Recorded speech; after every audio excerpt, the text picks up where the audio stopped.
अवैसी साहब का मैं क्या बोलूं।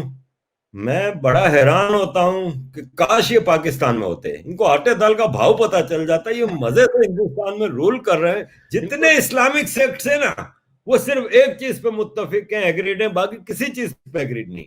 वो एक चीज पे एग्रीड है कि नॉन मुस्लिम का कत्ल जायज है।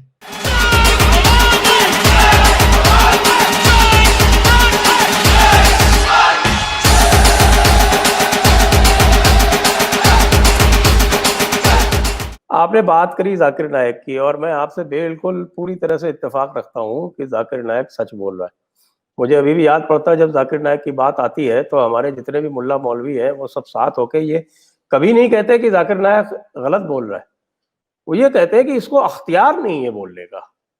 अब ये चीज जो है ये लोगों की समझ में नहीं आती। कहते ये गैर मुक़ल्लिद है, वो लोगों को नहीं बताते, लेकिन वो गैर मुक़ल्लिद है इसलिए उसको अख्तियार नहीं है बोलने का।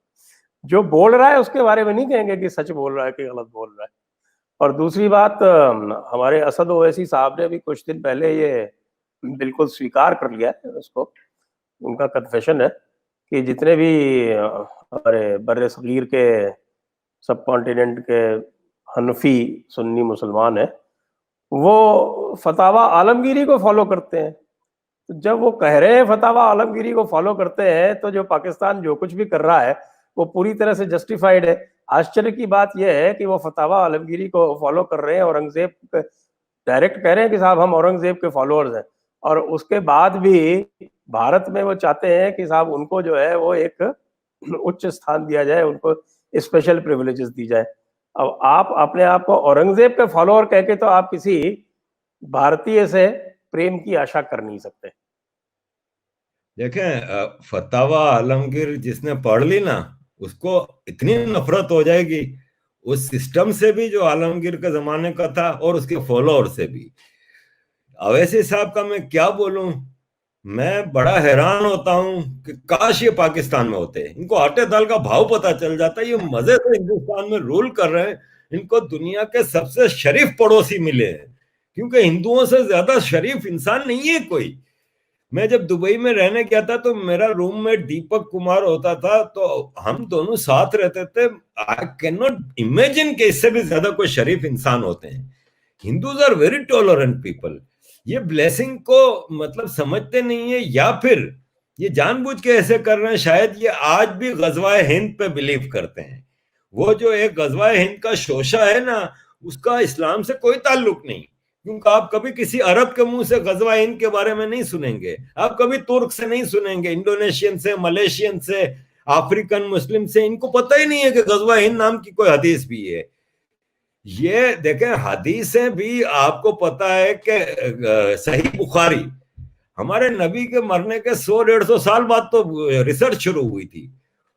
अब आप बताएं कि 4 जनरेशन बाद की जो चीजें कोट की हुई हैं वो आप राइटिंग में ला रहे हैं 150-200 साल बाद, तो उसमें कितनी चीजें करेक्ट होंगी, कितनी नहीं होंगी। नंबर वन, ये जो गजवा हिंद वाली जो हदीस है, वो भी कुछ हदीसें हैं जिसको कहते हैं कि कंफर्म है, और कुछ है जो अनकंफर्म्ड हदीस हैं जिसपे सब एग्रीड नहीं है, सारे सेक्ट्स एग्रीड नहीं है।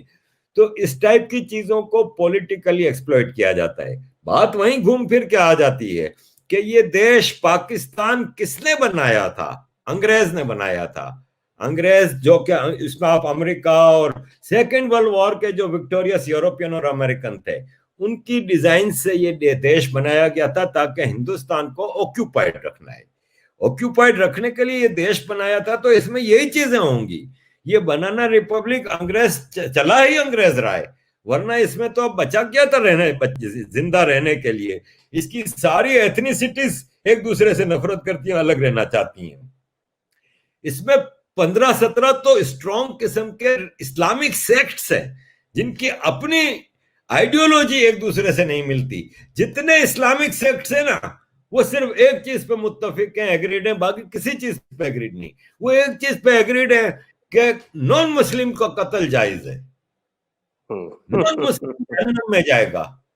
इसके अलावा ये आपस में किसी चीज पे एग्रीड नहीं। आप शिया को कहें कि सुन्नी, तो वो कहेगा सुन्नी काफिर। आप सुन्नी को कहें आगा खानी, तो वो कहेंगे बदतरीन काफिर। ये डिवीजन है।